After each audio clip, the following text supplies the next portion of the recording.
तथा कैसे ये सारे के सारे मान जो है आचार्यों ने लिखे हैं, जिसमें 4 प्रकार के भगण हमने देखे थे। इसके बाद से ग्रहों की गति के बारे में हमने चर्चा की थी, ग्रहों की गति के संदर्भ में, कि ग्रहों की 8 प्रकार की गतियां होती हैं। वक्रा, तिवक्रा, कुटिला, मंदा, मंदतरा समा तथा शीघ्रतरा शीघ्रा ग्रहाणाम अष्टधा गति। इन 8 प्रकार की गतियों को हम जानते हुए फिर आगे बढ़े थे कि इन 8 प्रकार की गतियों का पर्यवसान जो है हम ला करके 5 प्रकार की गतियों में कर सकते हैं। तो इन तमाम बातों पे, और अच्छा, अभी तक हमने जो पढ़ा था वह हम एक आधार बना रहे थे, एक बेस अपना तैयार कर रहे थे, जिसके ऊपर ये ग्रह जो है ग्रह स्पष्टीकरण का जो इमारत है, वह इमारत जो है आज हम लोग बनाएंगे। तो सबसे पहली बात, जब पहले दिन भी ये चर्चा आई थी कि सर जब ग्रह स्पष्टीकरण की बात आती है, तो मैंने आपसे कहा था कि ग्रह स्पष्टीकरण का मतलब क्या है। ग्रह स्पष्टीकरण का तात्पर्य है कि ग्रह को गणित के द्वारा लाने का मतलब ग्रह स्पष्टीकरण का तात्पर्य है गणित के द्वारा ग्रह को लाना। भाई लाएंगे कहां से? ऐसा तो है नहीं कि ग्रह को कहीं से पकड़ के ले आएंगे, ऐसी कोई प्रक्रिया है नहीं।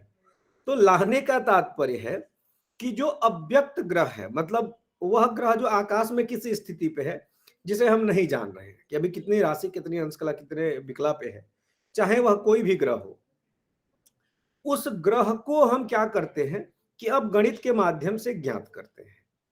अब ये आप देख रहे हैं कि एक तरफ आपके हाथ में कुछ नहीं है, ग्रह के मान को स्पष्ट करना है। मान यानी उसका अभी पोजीशन, ये कुछ वर्ड्स है टेक्निकल जो आपको बार बार सुनने को मिलेंगे, इसलिए मैं इसे शुरू में ही बता दे रहा हूं। मान मतलब उसका पोजीशन, ग्रह मतलब ग्रह को लाना, मतलब उसको थ्रू मैथमेटिक्स जो है कैलकुलेट करना। अब आपको उसका मान लेके आना है। अब करेंगे क्या? आपको कुछ बेसिक चीजें आवश्यक होती हैं।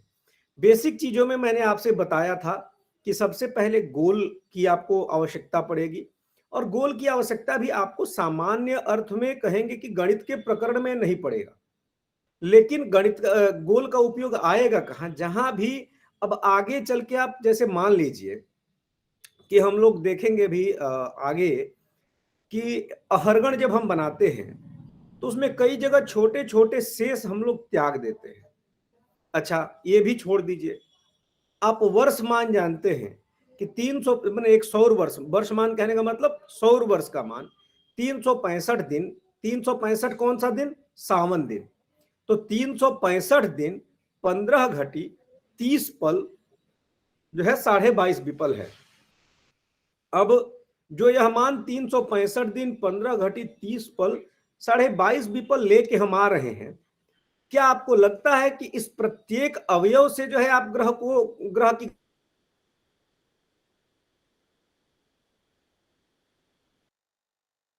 तो यह बात ऐसी मैंने प्रतीत होता है क्या कि वो कभी आप चाहे तो 15 घटी को लेकर के ग्रह का जो है ग्रह का मान ले आ लें, या जो 22.5 विपल है 22.5 विपल के द्वारा आप ग्रह का मान ला लें, इसके माध्यम से ग्रह का साधन कर लें। या फिर प्रति वर्ष आप जानते हैं अभी 2 शब्द आपके सामने नए आएंगे, और इन दोनों नए शब्दों की मैं चर्चा अभी आगे करूंगा, एक अवम शेष और एक क्षय शेष। तो प्रतिवर्ष आप जानते हैं कि अवम शेष से आप ग्रह की गणना कर ले या क्षय शेष से ग्रह को ला ले। ये एक बहुत गजब का टेक्निक था आचार्य भास्कर का। वो कहते हैं कि एक छोटा से मतलब एक छोटी से छोटी इकाई, एक छोटा से छोटा टुकड़ा जो हम ग्रह गणित के प्रक्रिया में कहीं भी आरंभ करते हैं, उसके माध्यम से भी हम ग्रहों को स्पष्ट कर सकते हैं। तो आप देखेंगे कि सिद्धांत शिरोमणि एक ग्रंथ है, आचार्य भास्कर के द्वारा लिखा हुआ ग्रंथ है 12वीं शताब्दी का। उस 12वीं शताब्दी के ग्रंथ सिद्धांत शिरोमणि में प्रत्यब्द शुद्धि अधिकार है, यानी चैप्टर का नाम है प्रत्यब्द शुद्धि, जो कि मध्यमाधिकार यानी चैप्टर फर्स्ट में ही दिया हुआ है। आप वहां जाएंगे तो इस प्रकार की दशाधिक विधियां, मतलब 10 से ज्यादा, मोर देन 10 टेक्निक्स वहां दिए हुए हैं कि कैसे हम इनके द्वारा जो है एक एक छोटे छोटे पॉइंट्स जिनको कि हम अभी ग्रह गणना में छोड़ देते हैं, उनसे भी ग्रहों के एग्जैक्ट मान लाए जा सकते हैं। तो ये बुद्धि का वैशद्य था। ऐसा नहीं था कि ये बिल्कुल कोई चमत्कार या कोई जादू टोना था, ऐसा कुछ नहीं था। ये सिंपल गणित के लॉजिक्स थे। जैसे कुछ बातें आप जानते हैं कि अगर आपको सामान्य अवस्था में अभी का लग्न जानना हो कि अभी कौन सा लग्न चल रहा है, तो हम करते क्या है कि या तो पंचांग उठा करके देखेंगे, या तो जो है हम उठा करके आपको सामान्य सा जो है कोई ना कोई एक पत्रिका या फिर अपना मोबाइल देखेंगे। लेकिन अगर आपको मालूम है कि लग्न कैसे बनाया जाता है, क्या प्रक्रिया है लग्न की, लग्न के आनयन की, तो आप उंगली पे आप चाहें तो गणना कर सकते हैं, ये आपको मालूम होगा। जैसे कुछ बातें फिक्स हैं कि एक आचार्य ने कहा सूर्योदय काले सूर्य सम्यव लग्नम, यानी सूर्योदय के समय क्या होता है, जो आपका स्पष्ट सूर्य है लग्न का मान भी उतना ही होता है। अब आप जानते हैं कि जब ऑलरेडी सूर्य अगर जितना अंश भोग चुका होगा उतना अंश जो है उस लग्न का गतमान हो जाएगा, और अंत का जो बचता है उसे जो है आप क्या करिए, कन्वर्ट कर दीजिए आप ला करके समय में। और एक 24 घंटा है, आपको 12 लग्न की परिणति करनी है, तो एक मोटा मोटी दो दो जो है आपके घंटे का एक एक लग्न आपका बनता चला जाएगा। ऐसी स्थिति में आप जानते हैं कि 14 अप्रैल को सूर्य जो है मेष राशि में आता है। अब जब 14 अप्रैल को सूर्य मेष राशि में जब आए, तो 14 अप्रैल से 14 मई तक मेष में रहेगा, 14 मई से 14 जून तक वृष में रहेगा। यानी सूर्योदय के समय जो पहला जो लग्न होगा इन महीनों का, वो जो है अगर मेष में सूर्य है तो मेष होगा, वृष में रहेगा तो वृष होगा, और दो दो घंटे के हिसाब से आप उनको शिफ्ट कर दीजिए। तो एक सामान्य अवस्था में भी आप उंगली पे कैलकुलेट कर पाएंगे कि अभी इस समय हम वर्तमान में कोई पूजन करने जा रहे हैं तो कौन सा लग्न है। इसी प्रकार से मैंने आपसे कहा कि ग्रह गणित की प्रक्रिया में जितने भी सूत्र आचार्यों ने बताए हैं, इतनी प्रविधियां बताई हैं कि उन प्रविधियों के माध्यम से हम ग्रहों के मान को ला सकते हैं। और इसके लिए सबसे ज्यादा जरूरी है गोल का ज्ञान होना, क्योंकि जब तक गोल का ज्ञान नहीं होगा हम कथमपि कभी भी ग्रहों के मान को स्पष्ट रूप से नहीं ला पाएंगे विविध प्रविधियों के द्वारा, क्योंकि उन प्रविधियों का ज्ञान हमें गोल से ही होगा। तो अब यहां जिस एक बेसिक फंडा पे, यानी जिस बेसिक सूत्र पे ये पूरे ग्रह गणित का इमारत खड़ा है, वह है कि हमें किस दिन के ग्रह को स्पष्ट करना है। फिर वही बात, स्पष्ट करने का मतलब ग्रह के मान को कैलकुलेट करना है। तो अब हमें एक निश्चित दिन निर्धारित करना होगा। भाई जाहिर सी बात है, अगर कोई भी व्यक्ति है जो ग्रहों की गणना करना चाहता है, वह किसी एक निश्चित दिन में ही करना चाहेगा। वो चाहे आज करना चाहे, या जो है 5 साल पहले का करना चाहे, या 5 साल बाद का करना चाहे। तो आपको ये मालूम है कि जो पहली जो रेखा होगी, यानी जो पहला बाउंड्री वॉल होगा, वह होगा हमारा इष्ट दिन। अब हमको किसी अगर इष्ट दिन पे ग्रह की गणना करनी है तो हम उसके लिए क्या करेंगे, क्या सूत्र होगा। तो आपको एक बात फिर बता दूं कि आप जानते हैं कि सबसे पहला, यानी जिस दिन आपको ग्रह लाना है उस दिन तक आपको एक क्या करना होगा। जब आप अपना अपने बुक MJY00 का जो है MJY002 का आप जो है पेज नंबर 118 अगर आप देखेंगे, वहां अहरगण की चर्चा है। और मुझे लगता है अगर अपने साथ रखेंगे तो मैं अभी खैर स्लाइड शेयर भी करूंगा, तो आपको चीजें सहजतया समझ में आ जाएंगी। लेकिन अगर आपके पास रखा होगा तो आप जरूर उसको अपने पास रखिएगा, क्योंकि उसमें एक उदाहरण भी बगल में बना करके दिया हुआ है। तो अब स्थिति क्या होगी कि ये अहरगण है क्या, सबसे पहले हम इसको जान लेते हैं। मैंने आपको पहले बताया था कि सृष्टि से, यानी सृष्टि के आरंभ बिंदु से, दूसरा कल्प के आरंभ बिंदु से, या तीसरा मैं जो कहूंगा किसी इष्ट शक के आरंभ बिंदु से, आपके इष्ट दिन, इष्ट जब भी कहेंगे जिस दिन का आप ग्रह बना रहे हैं, माने जिस दिन का हरगण बना रहे हैं, जिस दिन का आपको ग्रह बनाना है। इष्ट कहने का मतलब क्या है कि इष्ट दिन से तात्पर्य होगा जिस दिन का आप ग्रह बना रहे हैं, या जिस दिन का आप जो है क्या कर रहे हैं, हरगण लाना चाह रहे हैं। तो सृष्टि के आरंभ बिंदु से, या कल्प के आरंभ बिंदु से, या फिर आपके इष्ट शक के जो है इष्ट शक से आपको इष्ट दिन पर्यंत, यानी किसी एक निश्चित शक से आपके इष्ट दिन पर्यंत तक कितने सावन दिन बीते हैं, सावन दिन यानी सिविल डेज, कितने सावन दिन बीत चुके हैं, इसी का नाम अहरगण है। आप बिल्कुल ध्यान रखेंगे, फिर से मैं एक बार बताता हूं कि आपके सृष्टि के आरंभ से इष्ट दिन पर्यंत, आपने कौन सा पेज बताया था सर? पेज नंबर 118, खंड 1 ना सर? नहीं, पार्ट 2, MJY002 2 का 1, हाँ, 2 का खंड 1। तो आपको बताया यहां कि सृष्टि के आरंभ से इष्ट दिन पर्यंत माने जिस दिन का आप ग्रह ला रहे हैं उसी दिन का अहर्गण लाएंगे, ये बात आपको ध्यान रहेगा। तो सृष्टि के आरंभ से इष्ट दिन पर्यंत, कल्प के आरंभ से इष्ट दिन पर्यंत, या किसी एक निश्चित शक से लेकर के और इष्ट दिन पर्यंत, ये इसके बीच में जितने सावन दिन होंगे वो आपका अहर्गण कहा जाएगा। मुझे लगता है अब आपको यहां बात क्लियर हो गया, बात जो है एकदम स्पष्ट हो गई होगी। अब आते हैं एक चीज पे, अब चर्चा यहां और मैंने किया था कि इन तीनों से अगर आप गणना करते हैं, मतलब कि सृष्टि के आरंभ से इष्ट दिन पर्यंत अगर ऐसी हम गणना करते हैं तो ऐसी गणना सिद्धांत मत की गणना कही जाती है, जो कि सूर्य सिद्धांत इत्यादि ग्रंथों में बताया गया। दूसरा जो दूसरी विधि है वह है कल्प के आरंभ से इष्ट दिन पर्यंत तक। तो कल्प के आरंभ से इष्ट दिन पर्यंत, अब ये अंतर क्या रहा था आपको बताऊं। सूर्य सिद्धांत में आचार्य कहते हैं कि कृताद्रि वेदा दिव्याब्दा सतघ्ना वेदशो गता, यानी ब्रह्मा जी को जो है सृष्टि बनाने में कृत अद्रि वेद माने 474 जो है, और उसको 100 से गुणा कर दीजिए, इतने दिव्य वर्ष जो है ब्रह्मा जी को सृष्टि बनाने में बीत गए। अब अगर इतने वर्ष ब्रह्मा जी को सृष्टि बनाने में बीत गए तो इसी मत का थोड़ा आचार्य भास्कर विरोध करते हैं। विरोध क्या कहते हैं, वो उन्होंने एक लॉजिक रखा कि ब्रह्मा जी जो है कोई ऐसा तो है नहीं कि कोई कुम्हार है कि एक वो बना रहे हो, एक एक ग्रहों को बनाएंगे और मिट्टी से रखेंगे, ऐसा तो है नहीं। वो एक मानसिक सृष्टि होती है।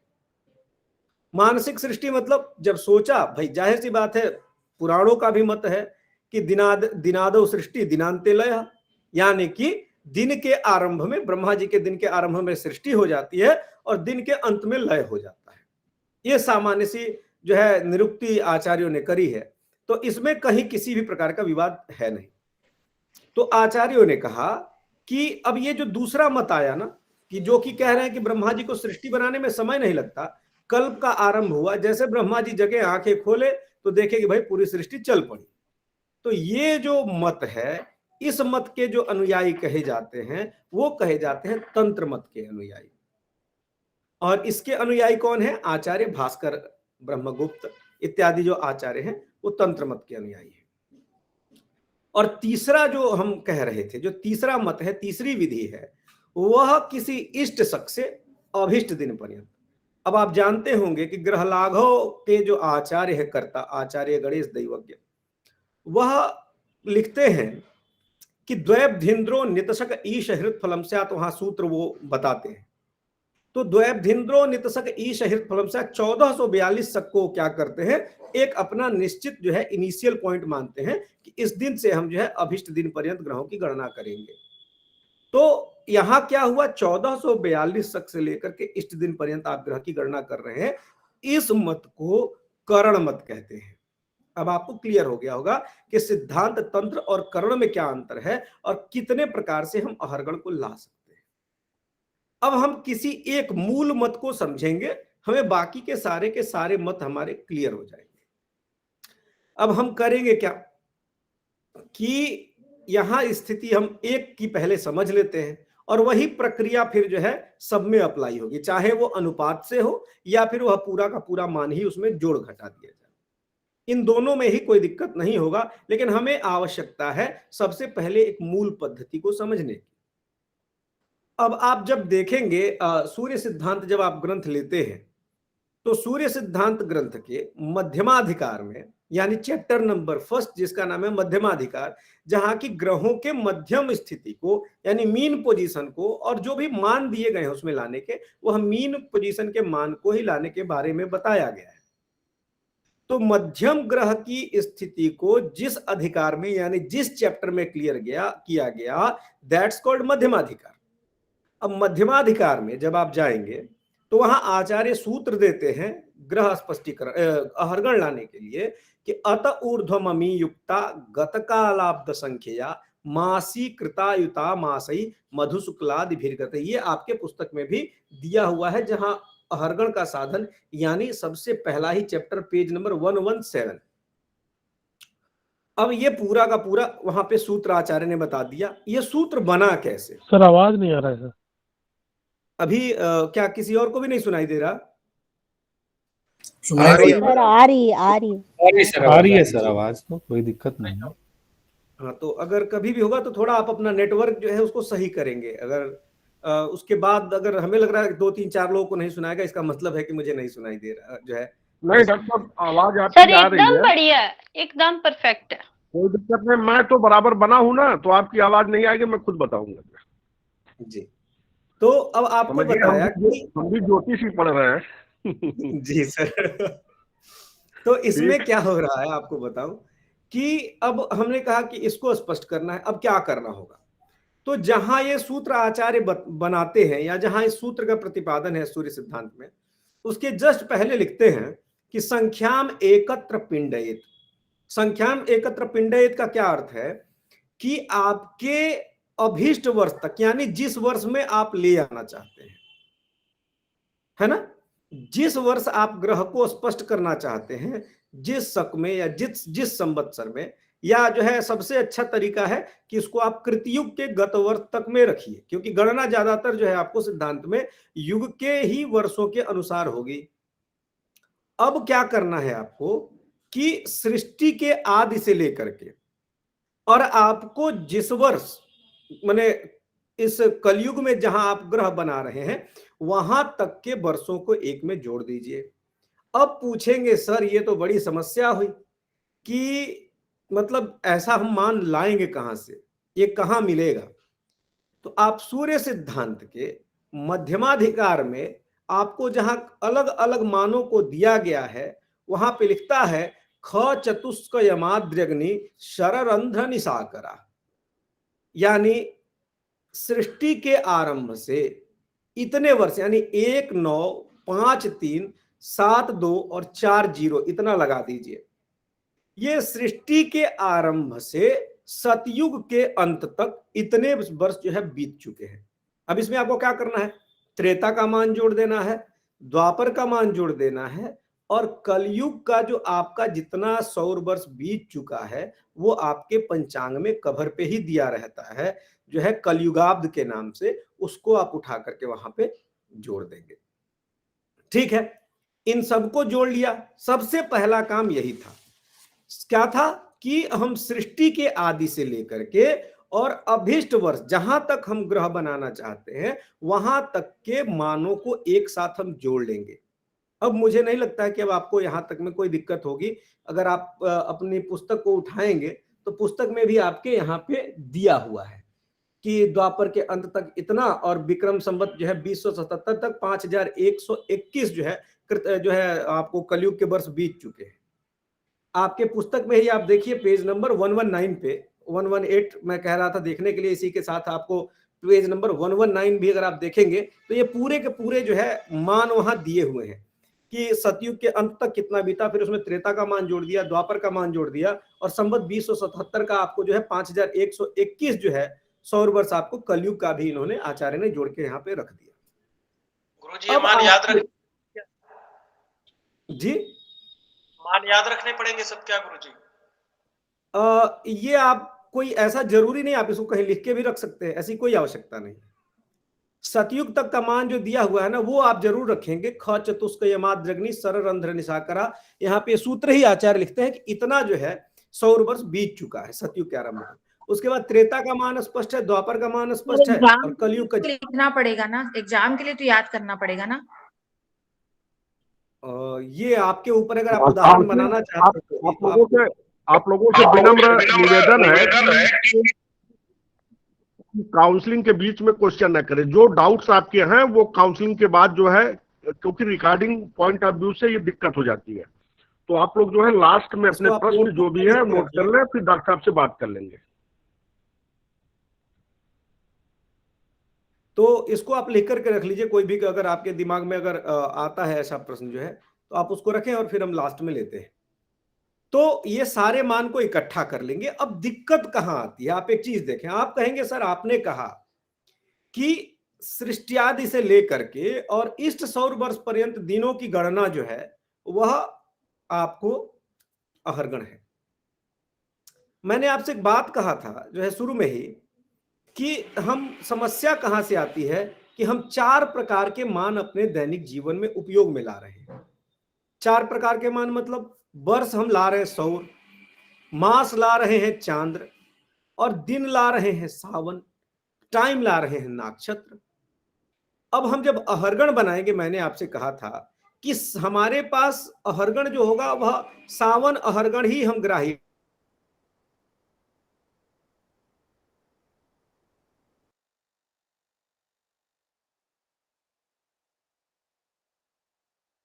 यानी सावन मान का ही ग्रहण जो है हम करेंगे इसमें, जो है अहरगण लाते समय।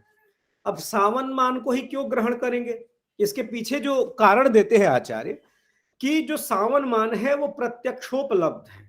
मतलब आप अपने आंख से प्रतिदिन सूर्योदय उगते देखते हैं, प्रतिदिन सूर्यास्त होते देखते हैं, तो सूर्योदय से सूर्योदय तक का जो मान है, यानी उदयाद उदयम भानो भूमि सावन वासर, ऐसा आचार्य ने कहा कि एक सूर्योदय से अपर सूर्योदय यानी कि दूसरे सूर्योदय तक के बीच का जो समय है, दैट्स कॉल्ड सिविल डेज, सावन मान।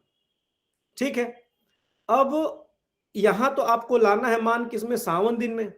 आए जो वर्ष आप पूरा जोड़ रहे हैं शुरू से, वो आपने जोड़ दिया है सौर में। अभी मास जोड़ेंगे तो जोड़ देंगे उसमें चांद। और अब सोचिए सौर से आपको सावन में आना है, यही सौर से सावन में आने की प्रक्रिया थोड़ी टेढ़ी है। अब प्रक्रिया टेढ़ी भी नहीं है, एकदम सहज प्रक्रिया है। इसको कैसे हम लाएंगे हम देखते हैं। सबसे पहले तो देखिए सूत्र क्या कह रहा है। एक बार मैं आपसे एक स्लाइड शेयर करता हूं, फिर इसके बाद से हम लोग उस पर चर्चा एक एक किनारे से आरंभ करेंगे।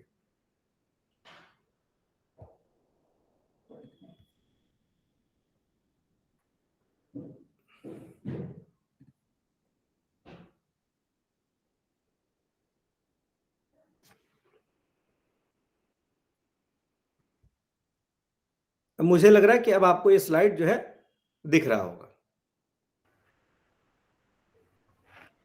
अब यहां देखेंगे कि क्या स्थिति बन रही है। सबसे पहले अहरगण में फॉर्मूला क्या है, तो आपको क्या करना है, जो भी आपके पास गत सौर वर्ष हो उनको 12 से गुणा कर दीजिए, और 12 से गुणा करने के बाद उसमें आपका जो टोटल जो मास जो वैल्यू आएगी वो आपका सौर मास में कन्वर्ट हो जाएगा। और उसमें गत आपको जिस महीने का अहरगण निकाल रहे हैं उसमें चैत्र वैशाख आदि मास जोड़ दीजिए, तो आपके पास आपके अभीष्ट मतलब महीने तक, यानी मान लीजिए आपको ज्येष्ठ में बनाना है और आपने वैशाख तक में गत मास जोड़ दिया, तो आपको अभीष्ट मास तक क्या हो जाएगा, वो चांद्र मास का पूरा एक जो है समूह मिल जाएगा, एक कलेक्शन मिल जाएगा। फिर फॉर्मूला दूसरे स्टेप में क्या करना है आपको, मैंने पूरा स्टेप बाय स्टेप आपको दिखाया है कि दूसरे स्टेप में आपको क्या करना है कि जो ये गत चांद्र मास मैंने अभीष्ट चांद्र मास समूह है, ये जो है उसको क्या करिए, गुणा कर दीजिए युगाधिमास से और भाग दे दीजिए युग सौर मास से, तो आपको प्राप्त होगा जो फल वो आ जाएगा इष्ट अधिमास। फिर ये अभी सिर्फ एक आपको देखिएगा प्रोसीजर क्या करना है। फिर अभीष्ट चांद्र मास समूह को क्या करिए कि जो उसमें इष्ट अधिमास जोड़ दीजिए, यानी जो आपने ये रखा है इस वाले में जो है इसको आप जोड़ देंगे उठा करके इष्ट अधिमास को, तो चांद्र मास आपको टोटल मिल जाएगा। अभी दिमाग में पूरा हौच पौच हो रहा होगा कि सर ये पता नहीं क्या बता रहे हैं, लेकिन प्रक्रिया भी ध्यान में रखिएगा। पूरा हम अभी उपपत्ति पूरी बताएंगे कि ऐसा क्यों कर रहे हैं, क्या है हो रहा है, अभी सिर्फ प्रक्रिया ध्यान में रखिएगा। चौथे स्टेप में हम क्या करेंगे कि अब हमारे पास जो चांद्रमास प्राप्त हो गया ना, उस चांद्रमास को क्या करेंगे 30 से गुणा कर देंगे, और 30 से गुणा करने के बाद से क्या करेंगे उसमें गत जो हमारे पास चांद्र तिथि है उसको जोड़ देंगे, तो हमको यहां पर देखेंगे तो चांद्र अहरगण मिल जाएगा। यानी हमारे पास पूरा का पूरा शुद्ध रूप से जो है चांद्र दिनों का एक कलेक्शन प्राप्त हो जाएगा। लेकिन अब क्या करेंगे कि इस चांद्र अहरगण से तो हमारा कोई मतलब है नहीं, हमको जाना है सावन तक। अब हम चांद्र अहरगण को क्या करेंगे जो है गुणा कर देंगे युग अवम से। और ये अच्छा, ये जो भी मान आपको देख रहे हैं युग अवम युग चांद्र दिन, ये कहां मिलेगा, तो ये सारा का सारा जो है आपकी पुस्तक में आपकी जो है दिया हुआ है। और अगर नहीं हो रेफरेंस बुक अगर आपको देखना हो तो ये आपको सूर्य सिद्धांत के मध्यमाधिकार में देखेंगे, यानी चैप्टर नंबर 1 में, तो वहां दिया हुआ है कि एक युग में कितने सावन दिन होते हैं, एक युग में कितने सौर दिन होंगे, एक युग में कितने अवम होंगे, एक युग में कितने युग चांद्र दिन होंगे। ये पूरा का पूरा जितना युग वाला है ना, ये सारा वैल्यू वहां दिया हुआ है। तो चांद्र अहरगण को हम गुणा करेंगे युग अवम से और युग चांद्र दिन से भाग दे देंगे तो हमको इष्ट अवम मिल जाएगा। और फिर उसमें क्या करेंगे, चांद्र अहरगण से इष्ट अवम को अगर घटा देते हैं तो हमारे पास टोटल प्योर जो है सावन दिन का कलेक्शन यानी कि सावन अहरगण क्लियर हो गया, बन गया। अब आप कहेंगे सर आपने इतनी जल्दी जो है सावन अहरगण बना दिया और अभी तक जो है कुछ बल्ले पड़ा नहीं कि हो क्यों रहा है, ये हम क्या कर रहे हैं, कहां से ये मान आ रहा है। अब चलिए थोड़ा सा इसके उपपत्ति में बात करते हैं कि ये सूत्र बना कैसे, कैसे इस सूत्र को आचार्य लेकर आते हैं और कहां तक ये बात पूरी आती है।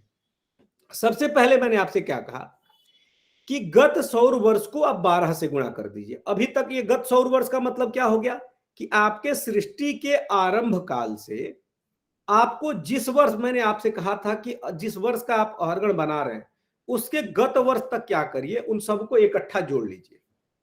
अब जोड़ने के बाद हमको आप जानते हैं कि तिथि तक जोड़ना है, इसीलिए एक बार 12 से गुणा करना, एक बार 30 से गुणा करना, ये पूरी प्रक्रियाएं हमको करनी होंगी।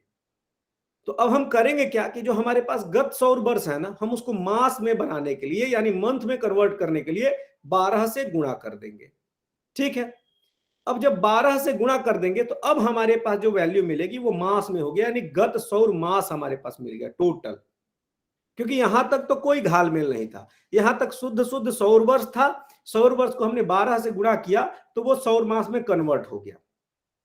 और उसमें हम क्या कर रहे हैं कि अब इसमें हम चैत्र बैसाख आदि मास को जोड़ देंगे। अब जब चैत्र बैसाख आदि मास को जोड़ देंगे, यानी मान लीजिए हमारे पास जो है ज्येष्ठ आया या आषाढ़ आया, जो भी आपकी जो मास संख्या हो, मास माने मंथ का जो नंबर हो, उस मंथ के नंबर को भी जोड़ देंगे। लेकिन अब एक समस्या हुई यहां, ये 2 स्टेप आप देख रहे हैं ना नीचे वाले, ये 2 क्यों करने पड़े, ये इसी एक यहां किए गए गड़बड़ी के कारण। ये गड़बड़ी नहीं है, ये कह सकते हैं आवश्यक है एक तरीके से। इसमें हुआ क्या कि हमारे पास जो गत सौर वर्ष है उसको गुणा करके 12 से गत सौर मास तक तो बना लिया, लेकिन गत चैत्रादि मास इसमें कैसे जोड़ेंगे, समस्या आ जाएगी। समस्या ये आएगी कि हमारे पास जो 12 से गुणा करके रखे हैं वो सौर मास है और हम जो जोड़ना चाहते हैं वो चांद्र मास है। तो हमेशा आप एक बात ध्यान रखेंगे कि गणित में सजातीय संस्कार ही होता है, विजातीय संस्कार नहीं होता है। यानी वो एक सौर जाति का है और हमारे पास मास जो है चांद्र जाति का है। अब यहां समस्या हो जाएगी। होगा क्या, समस्या क्या होगी कि हम उठा के जैसे ही सौर मास में चांद्र मास तो पहले जुड़ेगा नहीं, तो ये बात ही यहां छोड़ दीजिए। तब कहेंगे सर आप गत चैत्रादि मास क्या लिखे, तो सिंपल सा बात है कि हम चैत्रादि मास तुल्य सौर मास जोड़ते हैं, यानी हमारे पास 5 जो है, मान लीजिए चैत्रादि मास हमारा गत है तो हम उतना ही तुल्य सौर मास जोड़ दिए। अब जोड़ने के बाद से एक फिर दिक्कत क्या आ गई कि आपके पास सौर मास होता है संक्रांति तक और चांद्र मास होता है जो है अमांत तक। अब आप आ गए कि जो है कहां, अमांत तक। अब आप आए हैं संक्रांति तक और आपको जाना है अमावस्या तक। बात समझ में आई ना, आप आके खड़े हैं जो है कहां तक, संक्रांति तक, और आपको जाना कहां है, अमावस्या तक। क्योंकि हमने सौर मास तुल्य चांद्रमास जोड़ा है। सौर मास तुल्य चांद्रमास जोड़ने में क्या समस्या हो गई कि हमारे पास मास खत्म होता है यानी आरंभ होता है अमावस्या पे, हमने क्या किया कि हम रह गए संक्रांति पे। अब एक चीज हमें लाना आवश्यक है, क्योंकि आप जानते हैं कि जो सौर और चांद्र का अंतर होता है, हम क्या करते हैं, सौर से चांद्र पे जाते हैं और चांद्र से सावन पे जाएंगे। ये 2 स्टेप हमें फॉलो करने, आप ध्यान रखेंगे। सबसे पहला क्या कि सौर से हम जाएंगे चांद्र पे और चांद्र से जाएंगे सावन पे। ये 2 स्टेप में हमारा अहरगण आना है। तो हमने क्या किया कि हमारे पास जो अभीष्ट चांद्रमास का समूह है ना, जिसको हम कह रहे हैं, वस्तुतः ये अभीष्ट चांद्रमास का समूह क्लियर नहीं है। यह क्या है, इसको हम अगर कहें सामान्य भाषा में साफ साफ जो है, तो अभीष्ट संक्रांति कालिक चांद्रमास तुल्य सौर मास हमने जोड़ दिया।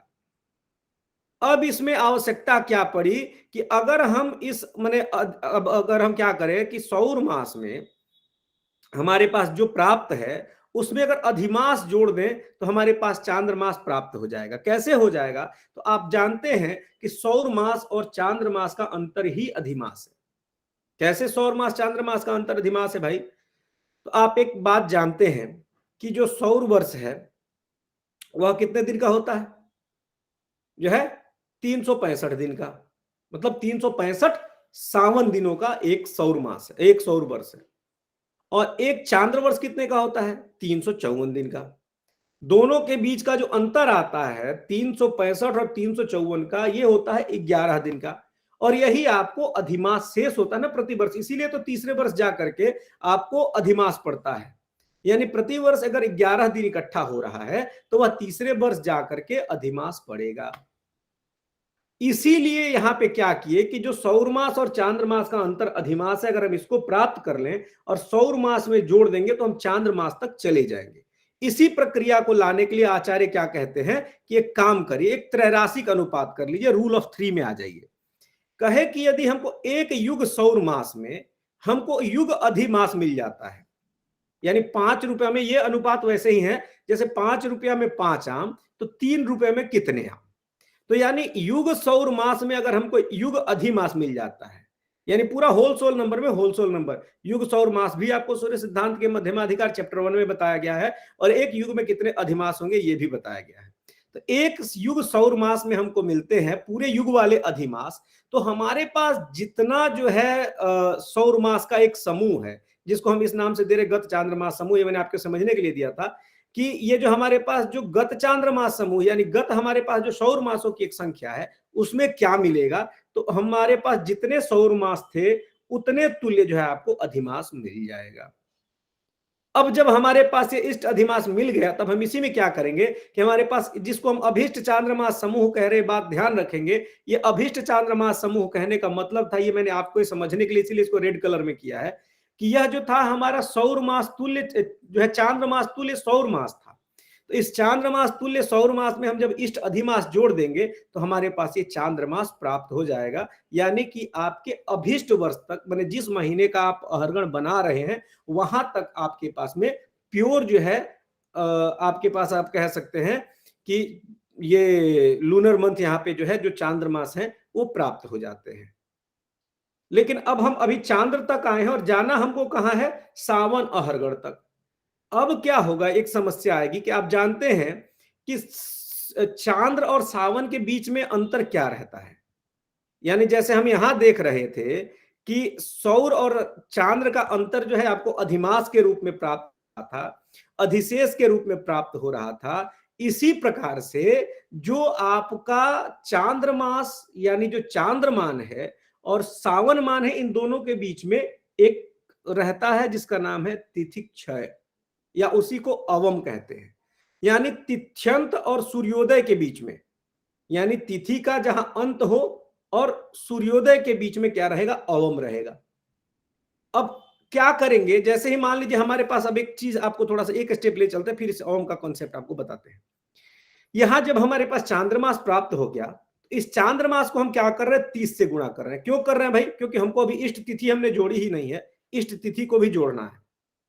तो हम यहां क्या करेंगे कि चांद्रमास को गुणा किया 30 से, और गत हमारे पास जो, क्योंकि ये सारी की सारी तिथियात्मक हो गई, अब इसी चांद जो है इसमें गत चांद्र तिथि हमने उठा करके जोड़ दिया।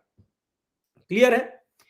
एक काम करते हैं, गत सौर वर्ष, यहां हम एक थोड़ा सा इसको बदल देते हैं, अभीष्ट है ना, चांद्रमास तुल्य सौर मास लिख देते हैं, तो आपको सीधा सीधा समझ में आ जाएगा।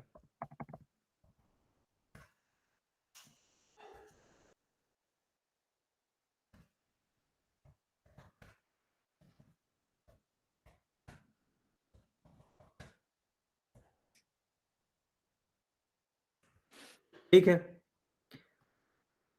नहीं तो ये आपको बार बार जो जब आप देखेंगे तो कंफ्यूजन होगा।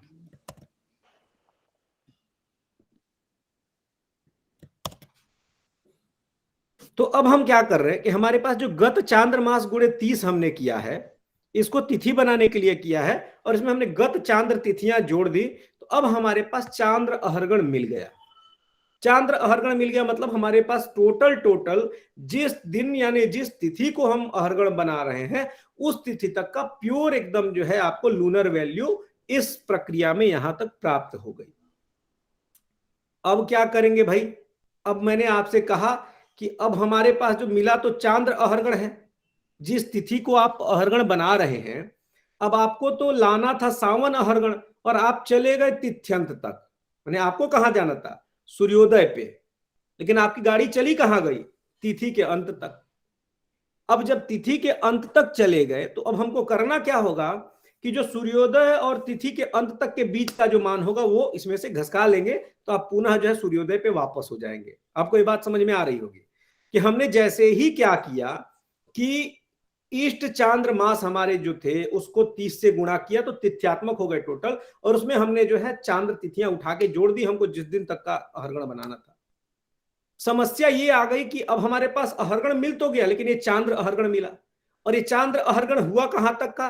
तो भाई साहब हम तो चले गए जो है सीधे तिथि के अंत तक, और हमको रुकना कहां था? हमको क्योंकि अहरगण सूर्योदय तक ही लेना है, क्योंकि सूर्योदय से सूर्योदय सावन दिन है। तो अब हम आगे जो चले गए हैं, अब वो हम क्या करेंगे, जो हमारे पास चांद्र अहरगण था, इस चांद्र अहरगण में से तिथि के अंत और सूर्योदय के जो बीच वाला भाग, यानी जिसको हम अवम कह रहे हैं, उसको अगर निकाल देंगे तो हम सीधे जो है सावन वाले दिन पे चले आएंगे। उसको कैसे ले आएंगे? तो उसके लिए भी आचार्य ने एक अनुपात यहां पे कहा कि भाई चांद्र अहर, मान लीजिए कि युग चांद्र दिन में, ठीक है ना, युग चांद्र दिन में आपको मिलता है युग अवम, यानी एक युग में जितने चांद्र दिन बताए गए हैं उतने में अगर आपको एक महायुग का यदि अवम मिल जाता है तो आपके पास जो चांद्र अहरगण यानी कि जो इष्ट चांद्र दिन है इनमें क्या मिलेगा, इसमें आप क्या फाइंड आउट करेंगे? तो आपको मिल जाएगा इष्ट अवम, यानी उतने चांद्र तिथियों में अवम की मात्रा कितनी इकट्ठी हुई। और अब क्या करेंगे, इस चांद्र अहरगण में से जब अवम को हम निकाल देंगे तो हम चले आएंगे सूर्योदय काल पे, और दैट्स कॉल्ड सावन अहरगण। हमको सावन अहरगण यानी कि हमारे पास total collection of civil days है ना, जो है हमको मिल जाएगा यहां पे। और वो भी कहां से? तो हमको सृष्टि के आरंभ से इष्ट दिन पर्यंत सावन दिनों का समूह मिल जाएगा। हमको इतनी लंबी प्रक्रिया क्यों करनी पड़ी भाई? इतनी लंबी प्रक्रिया इसलिए करनी पड़ी कि हमने वर्ष जो लिए थे वो हमने लिए थे सौर में, हमारे पास जो मास थे वो थे चांद्र में, और हमें आना था सावन पे। तो हम सौर से वही किए, चांद्र पे आए, और चांद्र से सावन पे आए, और इन दोनों की प्रक्रिया को करने के लिए हमारे पास बीच में हमने 2 रूल ऑफ 3 का इस्तेमाल किया है, यानी कि बीच में 2 त्रैराशिक अनुपात किए हैं, और यहां तक जाकर के हमारा सावन अहरगण स्पष्ट हो जाता है। अब एक दूसरी प्रक्रिया जो भास्कराचार्य कहते हैं, वो जैसे हमने क्या किया है, आपने देखा होगा कि यहां पे जो आपके पास एक गत सौर वर्ष गुणे 12 कर रहे हैं और प्लस सौर मास हो गया प्लस गत चैत्रादि मास जोड़ दिया आपने, तो एक प्रश्न यहां आ सकता है कि प्रश्न ये होगा कि सर हम यहीं पे इसको 30 से गुणा करके तिथ्यात्मक क्यों न बना लें? भाई जाहिर सी बात है कि अगर हमने 12 से गुणा करके जो है अगर हम उसको मासात्मक बना लेते हैं तो उसी मासात्मक मान को 30 से गुणा करके हम तिथ्यात्मक भी बना लेते हैं, यहाँ कोई ऐसी आपत्ति नहीं पड़ेगी। और हम जहां युग सौर मास से अनुपात कर रहे हैं वहां युग सौर दिन में जो है युगाधिमास मिल जाएगा, तो इष्ट सौर दिन में क्या मिलेगा? तो इष्टाधिमास वहां भी हमको मिल ही जाएगा, एक ही अनुपात में, कोई दिक्कत नहीं होगी। और ये प्रक्रिया भी भास्कराचार्य जी ने बताई है। लेकिन क्या है कि वैसी स्थिति में भी आपको इन दोनों ही स्टेप को फॉलो करना होगा। तो सूर्य सिद्धांत क्या करता है कि सबसे पहले वो मासात्मक बना करके अधिमास का आनयन करके वहां मास वाली समस्या को पहले ही सॉर्ट आउट कर देता है, और वैसे फिर उसके बाद से तिथि में जोड़ करके और तिथ्यात्मक की जो समस्या है वो लाके यहां समाप्त करता है। लेकिन सिद्धांत शिरोमणि में भास्कराचार्य जी क्या करते हैं कि वो पहले ही तिथि में कन्वर्ट कर लेते हैं। वो कहते हैं हम 2 बार ऐसा खिचड़ी क्यों करेंगे, हम पहले ही बार में सीधे तिथि में कन्वर्ट करके, और पूरी प्रक्रिया वो सेम आचार्य भास्कर भी फॉलो करते हैं। और ऐसा क्यों कर रहे हैं, क्यों 2 बार यहाँ पे भास्कराचार्य जी, मैंने इसका उपपत्ति भी बताया, लॉजिक भी बताया कि आखिर ये क्यों ऐसी प्रक्रियाएं करनी पड़ रही हैं, इस पूरे के पूरे फार्मूले को बनाने का क्या औचित्य था, किस प्रकार से बनाया गया। अच्छा एक चीज आपको और बताऊं, एक रूल ऑफ 3 से भी आपका एक अहरगण आ जाएगा, ये आपके इस पुस्तक में नहीं है, एक सिंपल सा लॉजिक है, लेकिन यह लॉजिक हमेशा सही नहीं होगा। ये कब सही होगा? जब वर्षांत में आपको अहरगण ले आना हो। आप जानते हैं कि वर्षांत में आपके पास जो है टोटल केवल गत सौर वर्ष होंगे, ठीक है ना। अब जब गत सौर वर्ष होंगे, उन गत सौर वर्षों को क्या करिए, एक अनुपात में आप ले आइए कि यदि युग सौर वर्ष में युग सावन दिन यानी एक महायुगीय सौर वर्ष में एक महायुगीय सावन दिन मिलते हैं, तो इष्ट सौर वर्ष में कितना मिलेगा, तो इष्ट आपको सावन दिन मिल जाएंगे, और that's called civil collection of civil days और अहरगण, वो आपका सिंपल अहरगण हो जाएगा। लेकिन ये तभी संभव है जब आप सिर्फ वर्षांत का अहरगण लेंगे, और ऐसे अहरगण की कोई आवश्यकता बहुत ज्यादा पड़ती नहीं है, इसीलिए हमको इस प्रोसीजर को फॉलो करना होता है। मुझे लगता है अब यहां तक आपको बात क्लियर हो गई कि ये अहरगण क्या है, ये अहरगण जो है ला के हम करने वाले क्या हैं। अब इस अहरगण का मुख्य प्रयोजन क्या है, इस अहरगण का जो मेन पर्पज है और मेन मोटिव है वो है हमारे ग्रह स्पष्टीकरण को करना। अब ग्रह स्पष्टीकरण कैसे होगा, कैसे हम जो ग्रहों के मान ले आएंगे, अब हम उसकी तरफ आगे बढ़ते हैं। जो ग्रह स्पष्टीकरण की प्रक्रिया है, आप देखेंगे मैंने आपसे जब चर्चा की थी तो एक बात कहा था कि सबसे पहले हम मध्यम ग्रह ले आते हैं, ठीक है ना। क्या हमने आपसे कहा कि मध्यम ग्रह ले आते हैं, यानी ग्रह का मीन पोजीशन ले आएंगे और उसी मध्यम ग्रह में संस्कार करते हैं। संस्कार करते हैं इन द सेंस उसी मध्यम ग्रह में कुछ अंतर देंगे, यानी मध्यम ग्रह को क्या करेंगे, जब मध्यम ग्रह प्राप्त हो जाएगा उसी में कुछ फल, यानी फल जोड़ने का मतलब है कि जो कुछ हमारे रिजल्ट्स जनरेट होंगे उस रिजल्ट्स को उसमें ऐड करेंगे या घटाएंगे।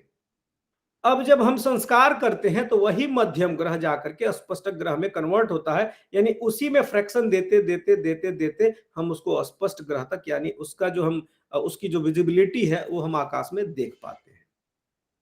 लेकिन इन सबके लिए जरूरी था सबसे पहले अहरगण, और इसी अहरगण के माध्यम से मध्यम ग्रह का साधन होना है, इसीलिए हम इस जो है अहरगण को लेकर के आए। अब हम इससे करेंगे क्या, मध्यम ग्रह कैसे बनाएंगे, इसके लिए मैं आपको बताता हूं।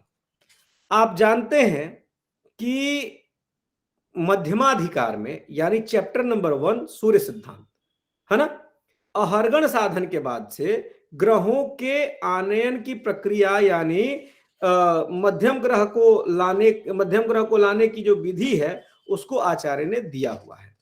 उसको ले कैसे आएंगे, तो देखिए यहां पे एक श्लोक है कि यथा स्वभगणाभ्यस्तो दिन राशि कुवासरैः विभाजितो मध्यगत्य भगणादिर ग्रहो भवेत्। जैसे कहे क्या कि आप एक काम कर सकते हैं, ग्रह को ले आना है तो कि सबसे पहले क्या करिए कि जो आपके पास में युग सौर वर्ष जो आचार्य ने दिया है, ठीक है ना, उस युग सौर वर्ष को ले लीजिए, और ग्रहों का अहरगण भी दिया है, या आप एक सीधा एक उपाय और लीजिए, सब एक जाति रखें कि सबसे पहला मान हम यही लिखते हैं आपको, और सीधा आपको दिखाई भी देगा, एक स्लाइड भी हम आपके साथ शेयर करते हैं।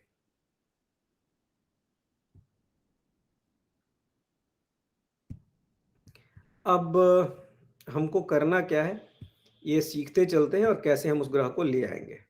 ये आपके सामने हमने एक स्लाइड शेयर किया, इसमें करना क्या है आपको ये देखते जाए। सबसे पहले तो आप जानते हैं कि अभी हमने क्या किया यहाँ पे कि देखा कि सबसे पहले ग्रहों का युगीय भगण जो है आचार्य ने बताया है ना, कि एक महायुग में किस ग्रह का जो है कौन सा भगण होगा, कितने भगण होंगे, और इसको गुणा कर दीजिए किससे, अहरगण से, ठीक है ना। इससे गुणा करना है आपको, जो है अहरगण से गुणा कर दीजिए। एक सिंपल सा एक फॉर्मूला है, और इस फॉर्मूले को फिर बना कैसे रहे हैं हम इससे बताएंगे फिर आपको। और इसको भाग किससे दे देना है, युग सावन दिन से, ठीक है ना, किसमें, युग सावन दिन से। अब भाई ऐसा है कि जब युग सावन दिन से आप भाग दे देंगे तो आपको क्या मिलेगा, ये सिंपल सा फॉर्मूला रहा कि अगर मध्यम ग्रह की स्थिति को आपको ले आनी है तो ऐसे में आप क्या करेंगे कि सीधा आप जो है युग भगण यानी जिस भी ग्रह को आपको कैलकुलेट करना है, जिस भी ग्रह का पोजीशन आपको लेके आना है, उसको क्या करिए कि उसको गुणा कर दीजिए आप अहरगण से, और भाग आपको किससे दे देना है, युग सावन दिन से। ठीक है, यहां तक हमको लगता है आपको ये बात समझ में आ गई होगी। अब ये कंडीशन क्या हो रहा है, आपको क्या मिल जाएगा? आचार्य यहां पहले ही श्लोक में कह रहे हैं कि मध्यम ग्रह आपको प्राप्त मिल जाएगा। क्या मिलेगा? मध्यम ग्रह, ठीक है ना।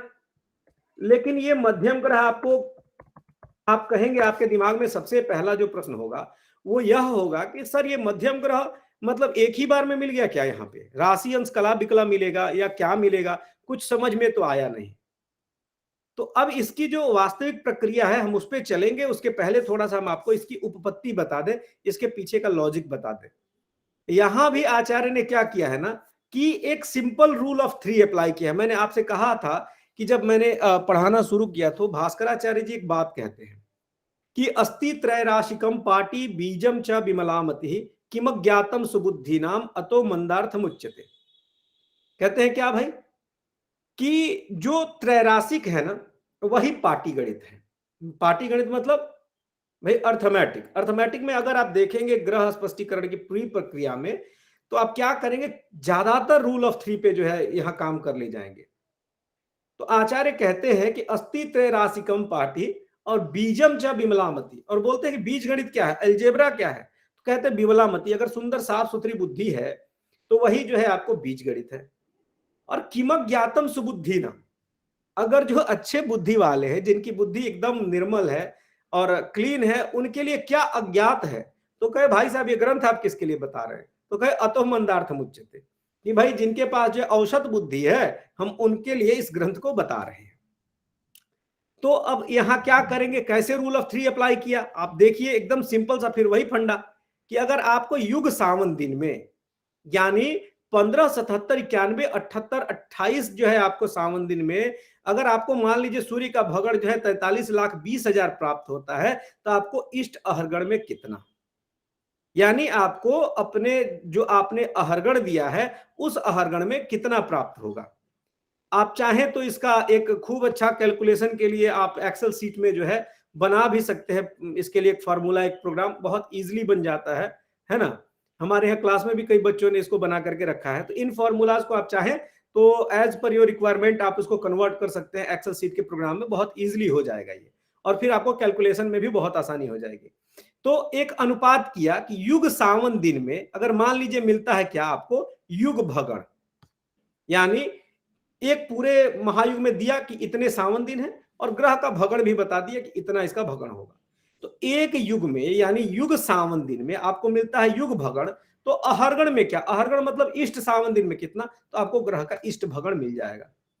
अब भगण का मतलब क्या हुआ, जो आपको पहला फल प्राप्त होगा, आप ये ध्यान देंगे कि आचार्य ने यहां जो नाम रखा ना वो बहुत इजीली कर दिया एक काम।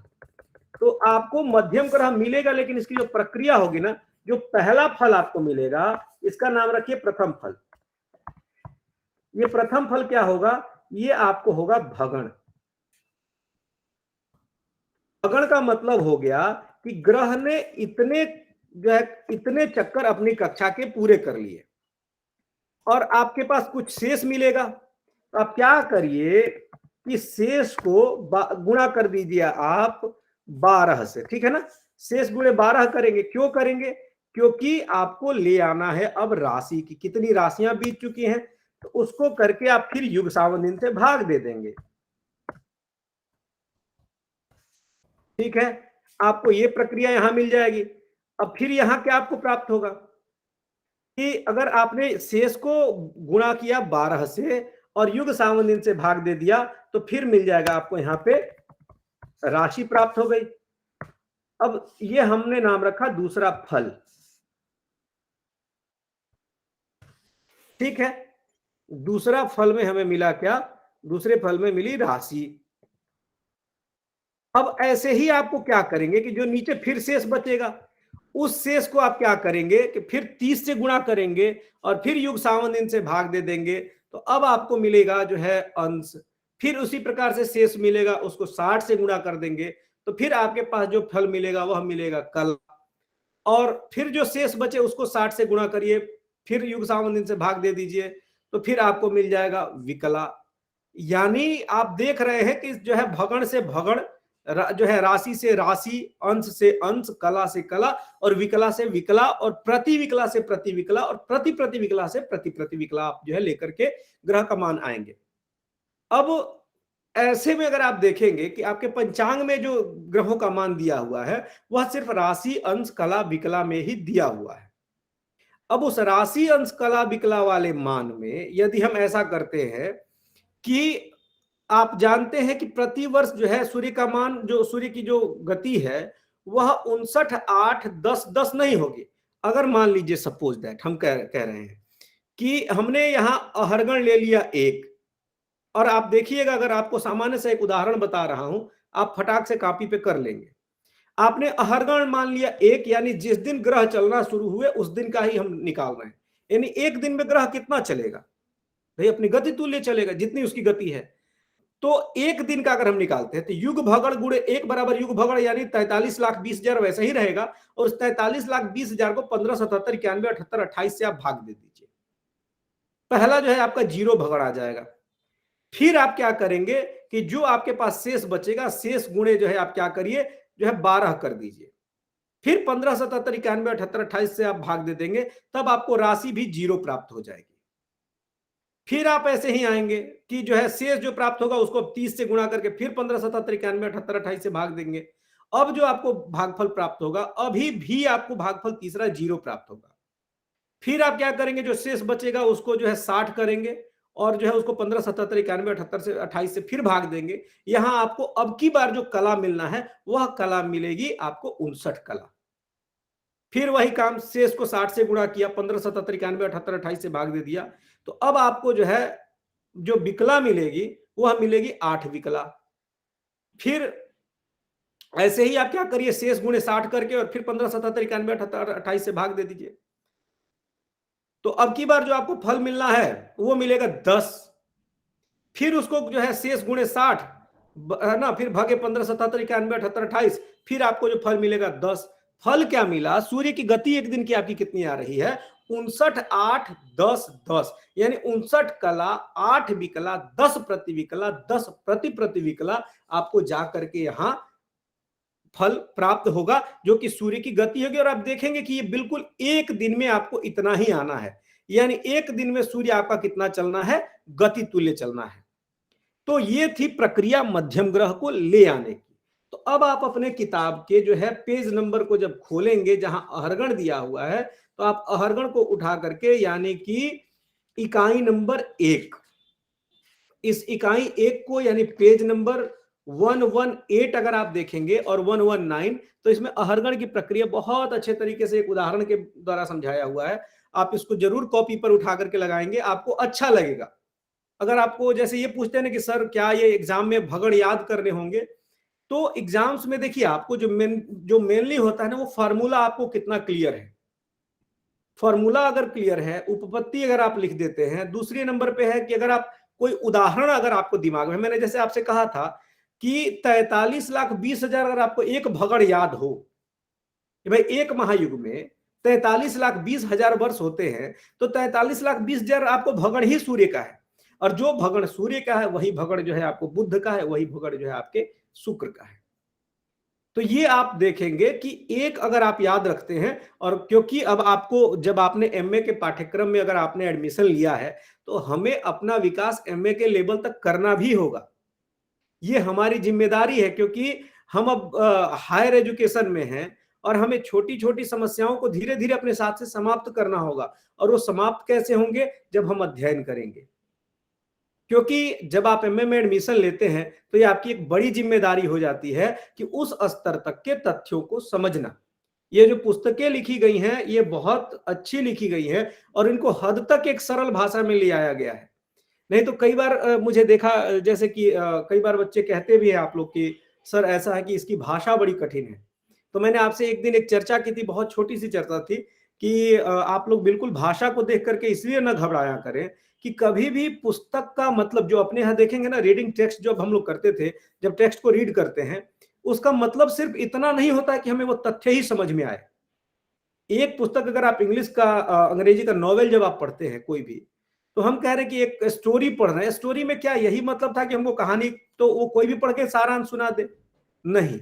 एक जब आप पुस्तक पढ़ रहे होते हैं उससे कई तरह के विकास होते हैं। एक तो सबसे पहली बात आपकी धारणात्मिका शक्ति, कितनी चीजों को आप दिमाग में रख पा रहे हैं, उस स्टोरी में कितने मतलब जो है लोग हैं, कितने पात्र हैं, क्या क्या चीजें उसमें चल रही हैं, वो आप एक बार दिमाग से कैच करते हैं और उनको चाहते हैं कि हमको उनको यथाक्रम सिस्टमैटिक वे में दिमाग में रखें। भाई दिमाग भी एक अलमारी है, तो जब दिमाग एक अलमारी है तो उसमें चीजों को रखने का एक क्रम होता है जो पुस्तकों के अध्ययन से बनता है। ये तो पहला लाभ हुआ। दूसरा लाभ उसका क्या है, आपके भाषा का विकास होता है। आप कहेंगे सर भाषा मेरी समृद्ध कैसे होगी, कैसे हम अच्छी हिंदी बोल पाएंगे? तो किसी भी भाषा को बोलने के लिए आवश्यक है आपको कि आप पहले उसके लिटरेचर को पढ़ें। कुछ नहीं होता है तो अच्छी किताबों को पढ़ेंगे, उसमें आप देखेंगे जिन शब्दों का प्रयोग किया गया है वो शब्द बड़े सुंदर होते हैं, तो फिर आप उनको भी एक बार अपने यहाँ प्रयोग में ले आते हैं, तो दूसरी बात हुई कि आपकी भाषा समृद्ध हुई। तीसरे नंबर पे तथ्यों का ज्ञान होता है। तो केवल एक पुस्तक को पढ़ने से हमारा जो है तथ्य दिमाग ये नहीं होता है कि भाई ठीक है, जैसे कई बार कहते हैं बच्चे सर हमको याद करना पड़ेगा, हम कैसे समझ पाएंगे, हम चीजें समझ के रख लेंगे दिमाग में। अगर मान लीजिए आपको अंग्रेजी में अगर ABCD नहीं रटे होते तो क्या आप आज मैंने इन शब्दों को लिख पाते? भाई जिस जो है हम कहते हैं कि अगर घर बनाना है तो कुछ चीजें तो पिलर्स ऐसी होंगी जो जमीन में हिलानी पड़ेंगी, ये हवा में घर बनाएंगे। तो ये कहने की बातें होती हैं कि हमको समझ के सर जो है याद हो जाता है, समझ के आप जो है हो सकता है कि कुछ क्षण तक दिमाग में रख लेंगे, लेकिन जो छंद इसीलिए बनाए गए कि वो कभी आपको भूलेंगे ही नहीं। तो ज्यादातर प्रयास करिए कि पुस्तक को बार बार पढ़िए। मैंने आपसे कहा था कि एक सामान्य जो कहानियां होती हैं वो भी आपको एक बार में पूरी नहीं समझ में आती। आप कभी अनसीन पैसेज आप पढ़िएगा, जो हम लोग UGC नेट के एग्जाम में जो बच्चे लिख के आते हैं, कंप्रीहेंशन जो है वो होती हैं कहानियां, लेकिन वो भी एक बार में हम पूरी नहीं लिख पाते। तो जहां सिर्फ कहानियां हैं, स्टोरीज हैं, नरेशंस हैं, जब वो एक बार में नहीं हो पा रही हैं तो इन किताबों को जहां की फैक्चुअल मैथमेटिक्स है, आप देखेंगे कि कैसे कैसे आचार्य लॉजिक लगा करके और कैसे फार्मूलाज को फाइंड आउट कर रहे हैं, वो बिल्कुल एक बार में और बिल्कुल सिंपल वे में हो जाए, ये थोड़ा कठिन है। मैं हर बार आपको बहुत सहजतया उसको समझाने की कोशिश करता हूं, क्योंकि मैं जानता हूं कि बच्चों को कहाँ समस्याएं होती है। मैं पर डे अपने यहाँ यूनिवर्सिटी में भी इस बात को फील करता हूं कि जो बच्चे नए आते हैं उनको कैसे दिक्कतें होती हैं। तो मैं जानता हूं कि आप विभिन्न संवर्गों से जुड़े हुए हैं, आपको कहाँ कहाँ दिक्कतें होंगी, लेकिन घबराना नहीं है। हमने आपसे कहा था कि किताब भी मित्रों की ही तरह है। जब पहली दिन हो सकता है इनसे पहले दिन चर्चा नहीं होगी, लेकिन 2-4 दिन इनके साथ बैठेंगे तो ये भी आपका नाम पूछेंगे, और 10-12 दिन अगर कंटिन्यू 1 महीने तक अगर आप साथ बैठते हैं तो आप में इसमें वार्तालाप शुरू हो जाएगा। तो आप वैसे ही एक बार पुस्तकों को पढ़िए, एक बार उसको उलट फेर करके देखिए कि क्या है, अहरगण क्या है, भगण क्या है। अगर आपको फिर भी नहीं समझ में आता है तो इसके लिए काउंसलिंग क्लासेस हैं कि आप अपने चीजों को पूछ सकते हैं। हमें डरना नहीं है कि सर जो है मेरी प्रतिष्ठा चली जाएगी, क्योंकि आप जानते हैं कि जब आप एक विद्यार्थी होके जाते हैं तो आप ये मान सम्मान प्रतिष्ठा सारी चीजें घर अलमारी में बंद कर दीजिए। क्योंकि ऐसे में क्या होता है, आपको एक बार क्वेश्चन पूछते हैं तो एक बार में बेइज्जती होती है, लेकिन नहीं समझेंगे तो लंबी बेइज्जती होगी। तो इसीलिए चीजों को समझिए, बार बार पढ़िए, क्योंकि ये अहरगढ़ बिल्कुल प्रक्रिया एक बार में नहीं लगेगी। उसको लगाने के लिए आपको 2-4 बार एग्जाम्पल लगाइए, अलग अलग एग्जाम्पल्स लगाइए। फिर अगर कोई दिक्कत होती है फिर भी मैं काउंसलिंग क्लास में आता हूँ, आप क्वेश्चन नोट करके रखिए और नोट करके रखने के बाद से आप हमसे पूछ सकते हैं। अब हम आते हैं आपके प्रश्न सत्र पे कि आज हमने जो आपको अहरगण और मध्यम ग्रह बताए हैं, अब इसमें क्या समस्याएं हैं आपको। अब डॉक्टर साहब ने आज की काउंसलिंग मैसेज कंप्लीट कर दी है। प्रश्न आपके 2-4 जरूर लेंगे और डाउट्स भी हम लोग क्लियर बाद में भी करेंगे। सर नमस्कार। सर नमस्कार, मेरा नाम पवन कुमार है। सर हमने दिल्ली में अपने रीजनल सेंटर से किताबों के बारे में पता किया था, लेकिन उन्होंने ये बताया कि हमने डिस्पैच कर दी है और वो आपको फरवरी मध्य तक मिल पाएंगी। हमने उनसे कहा कि हमें पोस्ट ऑफिस का वो दे दीजिए, बारकोड दे दीजिए, हम वहां से कलेक्ट कर लेंगे जहां भी रास्ते में होंगी, लेकिन उन्होंने वो देने से अभी मना कर दिया। आज जो सर समझा रहे थे वो काफी कुछ समझ में आ गया, लेकिन पृष्ठ संख्या और उसके हिसाब से अगर वो होता तो ज्यादा स्पष्ट होता। बस इतना ही कहना है सर। आपका कहना बिल्कुल जायज है। और आप दिल्ली रीजनल सेंटर पर स्वयं गए थे या टेलीफोन से बात किया था आपने? सर व्यक्तिगत रूप से गए थे। हमने उनसे कहा कि आप डिस्पैच नंबर का बारकोड दे दीजिए पोस्ट ऑफिस वाला, वो रास्ते में जहां भी होंगी हम उस पोस्ट ऑफिस से कलेक्ट कर लेंगे नेट पर देखकर। लेकिन उन्होंने कहा कि नहीं, वो आपको सर वहाँ आप ऑफिस वहाँ में ही मिले थे किससे जहाँ मिले? पर जो डिस्पैच ऑफिस देखिए, है वहां आप से लोगों से सुन लीजिए, आप लोग ध्यान रखिए एक बात का, बिल्कुल संकोच मत किया करिए। यदि आपकी समस्या नीचे स्तर पर, वो नीचे स्तर पर आ गए, तो हर रीजनल सेंटर में 3 असिस्टेंट रीजनल डायरेक्टर और डायरेक्टर होते हैं। तो आप असिस्टेंट रीजनल डायरेक्टर जो स्टडी मटेरियल का इंचार्ज होता है, जैसे मैं यहाँ पर रीजनल सेंटर वाराणसी का इंचार्ज स्टडी मटेरियल का मैं हूँ। जब कोई समस्या आती है तो लोग मेरे पास, मतलब कि अगर कोई हमारे नीचे का व्यक्ति उनको संतुष्ट नहीं कर पाता तो वो मुझसे मिलते हैं, तो मैं निदान करता हूं। तो आप वहीं नीचे से ही चले आए, क्योंकि हमें, अगर हमने डिस्पैच किया है तो वो भी दिल्ली में आप रहते हैं, दिल्ली में ही रहते हैं ना? हाँ सर, गाजियाबाद में, दिल्ली के नजदीकी दिल्ली है। हाँ, तो अब इतना समय तो नहीं लगना चाहिए कि दिल्ली से किताब जो है गाजियाबाद जाने में फरवरी मध्य हो जाएगा। तो इसका मतलब है कि एक बार आप असिस्टेंट रीजनल डायरेक्टर या रीजनल डायरेक्टर से मिलने की कोशिश करिएगा, श्योर जो है आपका निदान हो जाएगा। जरूर, अवश्य सर, आपने जो मार्गदर्शन किया कल अवश्य मिलेंगे जरूर सर। नमस्कार। तो हम कैलकुलेशन करते हैं सिद्धांत और तंत्र रीति में, वो हम विक्रम संवत को आधार मान के करते हैं, और जो हम करण रीति में करते हैं वो शक संवत को आधार मान के करते हैं। ये क्या सही है जी सर? देखिए, है क्या, सिद्धांत में और तंत्र में आपको गत कलयुगाब्द लेते हैं, और जो आपकी करण रीति है उसमें आप इष्ट शक लेते हैं, ठीक है ना? जी sir, thank you sir. Sir मेरा एक इसमें क्वेश्चन था। हाँ बताओ। ये आपने बताया है कि कुछ हम सूर्य सिद्धांत के हिसाब से इसका आहरण कर सकते हैं, या फिर सिद्धांत शिरोमणि के हिसाब से करेंगे, या कुछ और भी विधि दी हुई है ग्रह लाघव के हिसाब से। जी जी। परंतु इसमें जो भी फिर अहरगण से जो भी हमारा मान फाइनली जो आएगा वो सब समान आएगा, कोई विधि अपनाए?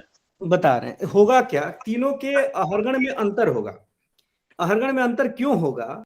क्योंकि आपको ये बात मालूम है कि एक तरफ हम सृष्टि आदि से ले रहे हैं, और एक तरफ हम जो है आपको कल्पादि से ले रहे हैं। एक में तो हमने जो है कल्प के आरंभ से सृष्टि तक का पर्यंत तक का काल निकाल दिया, एक ये। दूसरा जो तीसरा अहरगण जो हम ले रहे हैं वो इष्ट शक से लेकर के आपको ले रहे हैं अभीष्ट दिन तक। तो इसमें जो है आपने बहुत छोटी वैल्यू ली, तो तीनों के अहरगण अलग अलग आएंगे, लेकिन भले अहरगण अलग आएंगे, तीनों के ग्रह एक आएंगे, क्योंकि वो अहरगण को उसी अनुपात में सेट किया गया है। पाठक साहब, मेरा एक सवाल है, मैं अवस्थी बोल रहा हूँ भोपाल से। जी जी जी। ये आप पेज नंबर बताते हैं वो हमारी बुक से ही मैच नहीं होता। अब जैसे आपने बोला 118, हाँ 118 हम जो खोल रहे हैं वो तो कुछ और ही लिखा हुआ। MJY 002 आप बुक रखे हैं ना?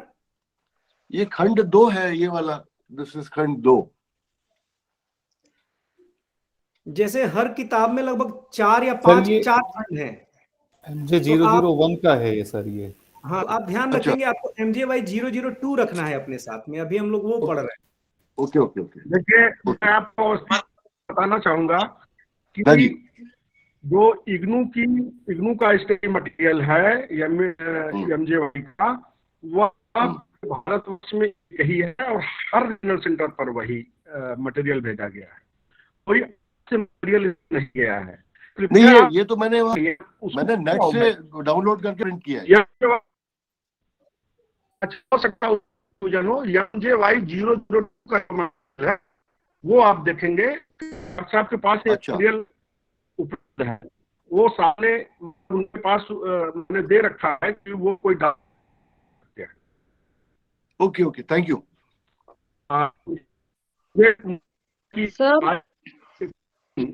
सर 121 पेज पे मेरे को एक समझ में नहीं आया एग्जाम्पल।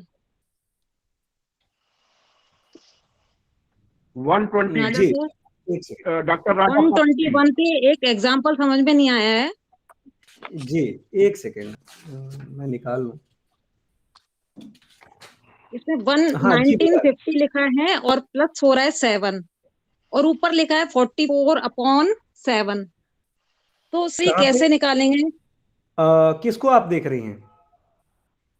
वही 121 पेज पे है, 1950 है, चक्र ऊपर लिखा है, और /7 = 19/7। अच्छा ठीक, देखिए इसकी जो प्रक्रिया है करण ग्रंथ की, आपको बताऊं, कर्ण ग्रंथ की थोड़ी प्रक्रिया जो है आप देखेंगे भिन्न है। अच्छा, यहाँ पे मेथड फॉलो किए गए हैं, मेथड है, लेकिन यहाँ पे आनयन की प्रक्रिया है इनके जो है ग्रहों की। जैसे ये कह रहे हैं कि संवत 2066 का ये ले रहे हैं, जिस समय शक है 1931 है। क्या इसमें देखिए, जैसे ही आप क्या करेंगे कि आपको बताया था कि जो ग्रह लाघवकार आचार्य गणेश दैवज्ञ हैं, गणेश दैवज्ञ जी का जो काल माना जाता है वो 1442 तक लगभग माना जाता है, ठीक है ना। उन्होंने 1442 तक को अपना ईस्ट एक पॉइंट माना। ये तीसरा जो मैंने आपको उदाहरण बताया था कि ईस्ट शक से लेकर के और अपने माने किसी निश्चित शक से लेकर के और ईस्ट समय पर्यंत जो है जब आप अहरगण निकालते हैं तो दैट्स कॉल्ड करण रीति, है ना। तो करण रीति में क्या है कि 1442 इनका जो है माने अपना इनिशियल पॉइंट है, और उसमें से आपने क्या करना है, इन्होंने जो जिस माने शक में यानी 1931 शक का एक अहरगण निकालना चाह रहे हैं उसको उन्होंने घटा दिया है, ठीक है ना। घटाने के बाद जो इनको शेष प्राप्त हुआ है वो 489, और जो ये 11 से भाग दे रहे हैं ना, जो आपको नहीं समझ में आ रहा है, नहीं तो यहाँ पे कह रहे हैं नहीं 1950 प्लस 7 इनने ऐसे वो तो 44/7 है, तो 1950 में 7 कैसे ऐड हुआ सर? 44 कहाँ गया?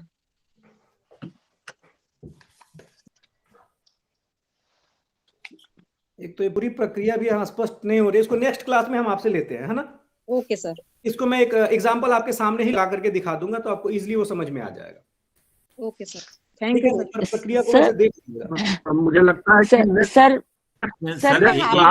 सर इसी पेज में एक क्वेश्चन और है सर, जस्ट आप थोड़ा सा ऊपर देखेंगे, जब इन्होंने इसको कन्वर्ट किया है अधिमास में जी, तो इन्होंने लिखा हुआ है चक्र इंटू मल्टीप्लाइड बाय 2+10। इसका क्या ये उत्पत्ति है? आपको बता रहे, ये देखिए 2 से गुणा करके एक 10 ग्रंथ है ग्रह लाघव आचार्य गणेश दैवज्ञ की, है ना। तो ग्रह लाघव आप एक बार उस पे भी इंटरनेट आर्काइव पे भी है, आप उठा करके एक बार उसको देख लेंगे। नहीं होगा तो नेक्स्ट क्लास में मैं इसकी पूरी उपपत्ति आपको समझा दूंगा कि ये पूरा फॉर्मूला क्यों ऐसा देना हो रहा है, ठीक है ना, क्योंकि ये थोड़ा टाइम एक्चुअली मैंने देखा, मुझे समझ में आया, अगली क्लास में आपसे रिक्वेस्ट करूंगा। मुझे समझ आया नहीं, ग्रह लाघव ने पढ़ा, परंतु चक्र इंटू 2 ये वाला समझ नहीं आया मुझे। तो नेक्स्ट क्लास में मैं इसको एग्जांपल सहित और फॉर्मूले के लॉजिक सहित मैं आपको बता दूंगा। सर मैं आज की काउंसलिंग यहीं पर समाप्त हो जाती है जी।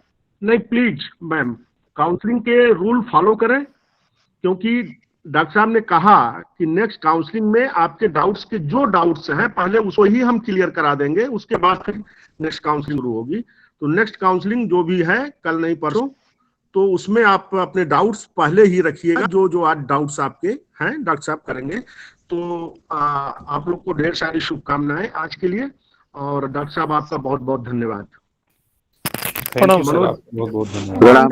धन्यवाद सर, आपने हमारे सबके डाउट्स क्लियर किए। Thank you so much sir. Thank you sir. Thank you sir.